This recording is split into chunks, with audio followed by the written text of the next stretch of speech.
जय जगन्नाथ जय श्रीकृष्ण सांग माने ए विषय बहुत बड़ टिके अच्छी तो से एकादश अध्याय बहुत माने बहुत विषयटा जाऊँगी माने पार्टा अधिका हूँ तेणुक कौन ना कस्माच तेन नमेरम हात्मन गरीयसे ब्रह्मण प्यादिकते अनंत देवेश जगन्निवास त्वमक्षरम सदसत परम जत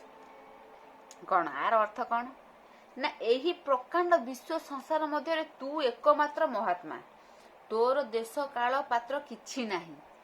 तू व्यक्त और अव्यक्त तू प्रकृति रूप गुण तू सत असत तू तेणु तोते प्रणाम करुछि अर्जुन सब बुझीगले देहरे सब देखि जानीगले तेणुकर से एडी कहले कौन ना मु जानी पारुछि तो माने तू होजु कौन माने श्रेष्ठ तू ए संसार रे श्रेष्ठ तू एकमात्र महात्मा तू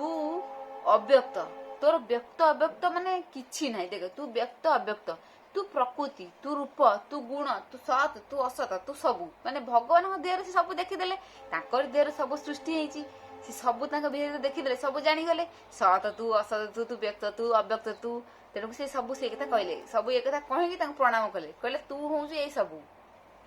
महात्मा एकमात्र तू ही तो देश काल पात्र नाही व्यक्त व्यक्त तू ही जगत कारण तू होई प्रकृति रूप गुण धर जीव तू प्रत्येक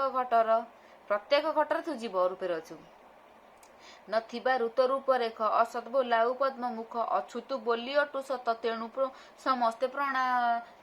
प्रणिपात तू अच्छु बोली समस्ते विश्वास करुछंती तेणु करी तते मु प्रणिपात करुछि अछु तू बोली अटु सत तेणु समस्ते प्रणिपात